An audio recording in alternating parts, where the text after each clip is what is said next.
Well, I'm guessing you must have a giant moray eel at home just like me, and you've come to watch this video because you want to learn how to build a giant aquarium just for him, no? Well, if that's not the case, never mind. Where is Monster? He's on down here. He's been living life quite happily inside my 12-foot long estuary tank, but as I mentioned previously, the time's come for him to finally have his own home, a warm water coral reef home. And because I'm not happy with the corrosion around the aluminium bracing on my existing coral tank, and not to mention the fact that the glass panes were recycled, a little bit scratched up, I've decided to strip that tank out completely and build one large coral reef tank that will house not only the corals and those reef fishes, but also Monster, my moray eel.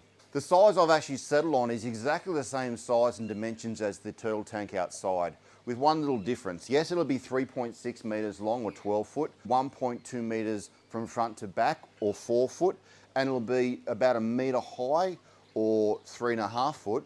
But unlike the turtle tank outside, it's going to have 3 viewing windows. It'll have the front and both ends glass. It'll be a hybrid style. I'm going to use timber and epoxies and plywood to do the rear wall and the base of the tank, and then the remainder will be glass. If you've got interest in building your own large aquarium, your own plywood aquarium, or you just want to have some entertainment and learn a little bit along the way, stick with us. This is going to be a great build series. Now, I've been married for 22 years now, and I've learnt one thing along the way. A happy wife means a happy life. So before I start building this tank, I've got to do one thing, and that is I've got to get permission. So wish me luck.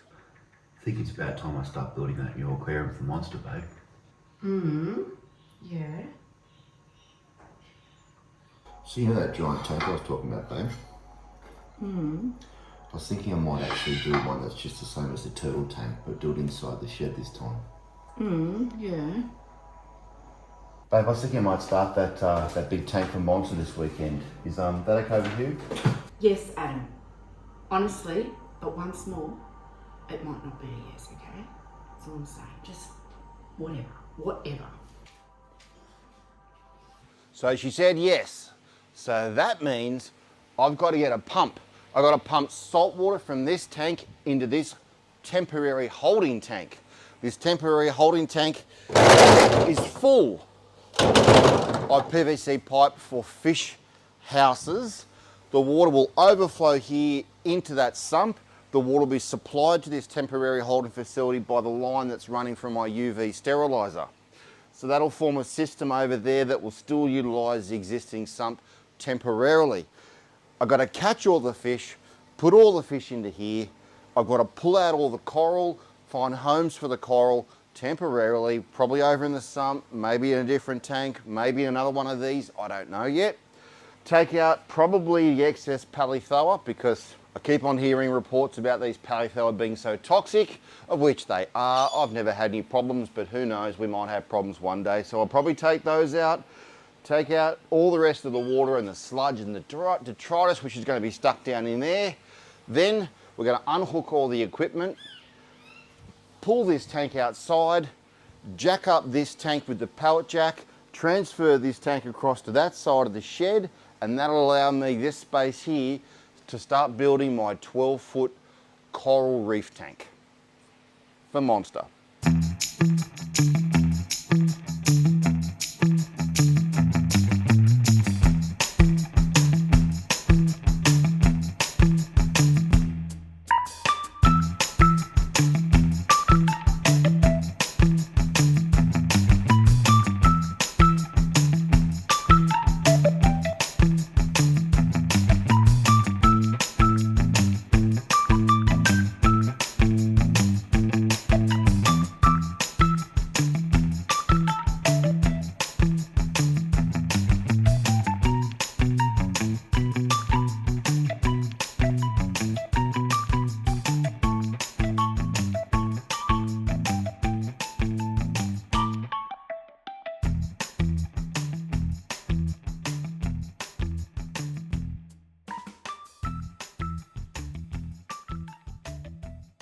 I haven't told you yet, but this aquarium which I'm building for Monster is not actually an aquarium. It's going to be a paludarium. And in case you're not sure what a paludarium is are those enclosures that have both a land-based element and a water-based element in the one habitat. So the classic example for aquarium world would be a mud skipper paludarium, where you had the mangroves going down into the water. So a bit of a competition for you guys. What aquascape do you think I'm going to install into Monster's paludarium? What will be the theme? What will be the idea? What will be the vision for Monster's coral reef paludarium? Pop your idea, your thought down in the comments down below. One lucky winner will be grabbing 2 half-kilo packs of Frenzy fish feeds shipped out to their door. But remember, this is a coral reef paludarium. 2 hints for you. The idea came to me from listening to a podcast called The Tint by Scott Fellman. And don't worry, I ran it past him and he's all on board with me building this paludarium. And the other is to think about geography. Righto, so you can see here on the ground, I've actually marked out the entire perimeter of the actual tank itself, just in this chalk. I've also run some lines across the actual tank at 300mm centers, and those lines represent where the joists are going to go in the subflooring of the actual tank itself. Today what I'm going to do is actually install the footings for my concrete blocks. As you know, I like to use concrete blocks to hold my tanks as a stand rather than using timber. The reason for that is they're not actually attached to the tank itself, and I can actually jack the tank up and wheel the tank out in the future if need be. And the other thing is I like my blocks because basically I can get in there and hose the whole shed out. They won't get affected by the water, they're indestructible. However, my shed floor slopes down to a drain down the back here. And so I need to make sure that the footings that these concrete blocks will sit on is actually perfectly level. And so to do that, I've chosen to use these capping pieces, and I'll actually use a better sand cement to get all the capping pieces level, and then that'll be a nice perfect surface to then stack the concrete blocks up on top. Each block pier will actually support 2 joists. So I have one here and another one here, bridging these 2 joists and so forth down the tank.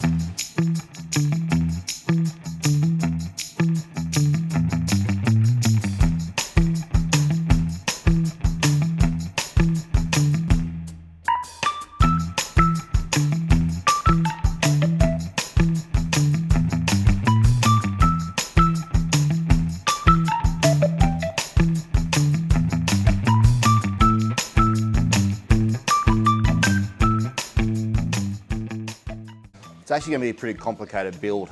There's going to be a lot of waterproofing. There's going to be a lot of sealing off the dry element from the wet element, obviously. There's going to be a requirement for plumbing and drainage. There's going to be a requirement for irrigation. All of that has to be done internally and out through the shell in the bottom of the paludarium, and completely sealed off from the salt water environment that surrounds it. So it's actually going to be a very challenging build. I'm very looking forward to doing it, and I hope you enjoy coming along for the ride. So you would have noticed when I was actually laying these blocks, I didn't use a mortar mix to actually hold them together. I simply dry stacked the blocks on top of the concrete pads or the concrete footings. That's simply because I don't need it. This tank, when it's finished, is going to weigh about 4.5 tons, and these concrete blocks they're not going to go anywhere. I have, however, core filled the internals of the concrete blocks, and you would have seen me doing that. I used quite a runny concrete mix, and that's to make sure that all the concrete would flow down all the way through the cavities down to the bottom block. And again, not necessary in the long term, but in the short term, I didn't want these concrete blocks to actually go anywhere or get knocked or budged out of position when I'm doing particularly the timber work. And so I just thought for the short term game, I would put some core fill concrete in just to provide that bit of weight, that bit of beef. Now, it's been brought to my attention that maybe my 2 previous clues for the Frenzy Fish Feeds giveaway might have been a little bit too tough.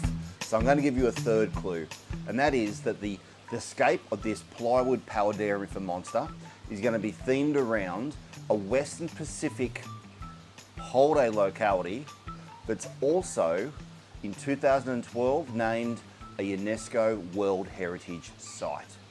Good luck. Concrete core field's cured for one night, got good solid foundation. The next step, go and get our timber subflooring timber cut up to size. I've gone down to the hardware store and pulled out some 90 by 45 H2 treated pine, which is basically framing timber here in Australia, and it's time to go and start cutting. Now the front and the back of the tank have a length of 3.6 meters, but because I'm using 2 panes of glass to span the front of the tank, each pane being 1.8 meters long, I want to allow a silicon gap that's between those 2 panes of glass in the dead middle.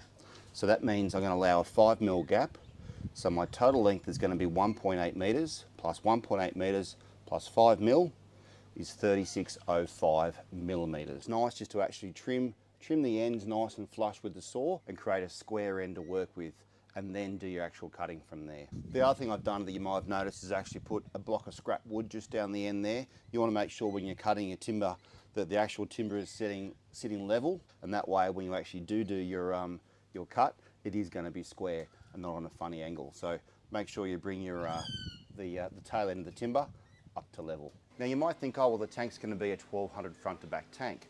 Well, what we actually have to do is subtract the thickness of the front and the back plate from that overall front to back dimension, and that'll give us our actual length for those joists, because those joists are going to sit on the inside of these front and back plates. So in my case here, these timbers here are 45 millimeters wide, so I'm going to subtract 90 mil from the front to back dimension of the tank, and then I'll cut my timbers. I like to use a combination square to actually just mark a straight line so it's quite clear where I'm cutting. And on the subject of cutting, don't forget to cut just adjacent to the line to allow for the thickness of the saw blade itself. Righto, so that's all my timber joists have been cut to length. What I'm going to do now is mark out 300 millimeter centers all the way along the front and the back plate, and that's to mark the position of the joists. That's 12 inches. What I'll do then is I'll actually set all the joists in position. I'll pop some squares on the corners just to make sure that the actual rectangle itself is true and square, and then I'll screw the actual joist in place. So the type of screw I'm using to actually screw these joists in place is a 100 millimeter 14 to 16 gauge batten screw. It's got that real chunky thread and that nice big bugle style head, and I do find that when I'm actually doing these sort of framing timbers, it actually pulls the timber in really nicely when I'm using it with my impact driver. You could use a nailing gun, just like you do if you're framing up a house. I just simply don't have a nailing gun, and these things are actually comparatively cheap. Economy of scale, they're made by the masses, so I think they're worth to be about 2 cents a piece. So you might notice here there's a bit of a bow in some of these timbers, and that's pretty typical, unfortunately, with some of our Australian framing timber, but nevertheless that won't be a problem as long as we make sure that the actual top of the plate and the joists are nice and flush.